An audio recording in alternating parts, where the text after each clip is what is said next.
নীরবতা, শ্রদ্ধা আর স্মৃতিচারণে ভরা এক সকাল। বিষাদের আবহ পেরিয়ে জাতি আজ স্মরণ করছে এক দূরদর্শী রাষ্ট্রনায়ককে। ১৯৮১ সালের এই দিনে শহীদ রাষ্ট্রপতি জিয়াউর রহমানকে হারানোর মধ্য দিয়ে বাংলাদেশ হারিয়েছিল এক আপোষহীন রাষ্ট্রনায়ককে। তাকে স্মরণ করতেই যেন সব পথ মিলেছে তার সমাধিস্থলে।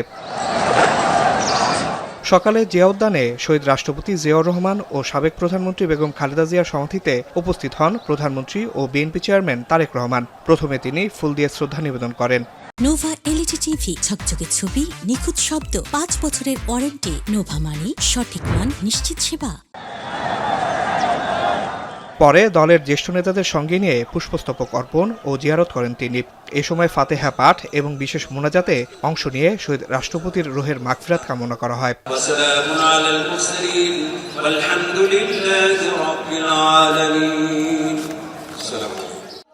শ্রদ্ধা নিবেদনের আগে বিএনপি মহাসচিব মির্জা ফখরুল ইসলাম আলমগীর বলেন, শহীদ রাষ্ট্রপতি জিয়াউর রহমানের আদর্শ ও রাষ্ট্রচিন্তা অনুসরণ করেই দেশ পরিচালনার কাজ করছেন প্রধানমন্ত্রী তারেক রহমান। তারেক রহমান আমাদের প্রধানমন্ত্রী, তার নেতৃত্বে আমরা আবার সেই বিপ্লবী কর্মসূচিগুলো শুরু করেছি। আমরা সংস্কারের কাজ করছি, আমরা উৎপাদনের কাজ করছি। আমাদের ফ্যামিলি কার্ড, কৃষক কার্ড, খাল খনন কর্মসূচি বাংলাদেশে ইতিমধ্যে একটা আলোড়ন সৃষ্টি করেছে। আমরা তাই আজকের এই দিনটিকে বারবার করে স্মরণ করতে চাই, মনে করতে চাই অত্যন্ত গাম্ভীর্যের সঙ্গে, ভালোবাসার সঙ্গে এবং অত্যন্ত গুরুত্ব দিয়ে যে এই দিনটি যেন আমাদেরকে সামনের দিকে এগিয়ে চলার পথ দেখায়। স্বরাষ্ট্রমন্ত্রী সালাউদ্দিন আহমেদ বলেন, গণঅভ্যুত্থান পরবর্তী জনগণের প্রত্যাশা বাস্তবায়ন এবং একটি সমৃদ্ধ ও গণতান্ত্রিক বাংলাদেশ গড়তে সরকার নিরলসভাবে কাজ করে যাচ্ছে।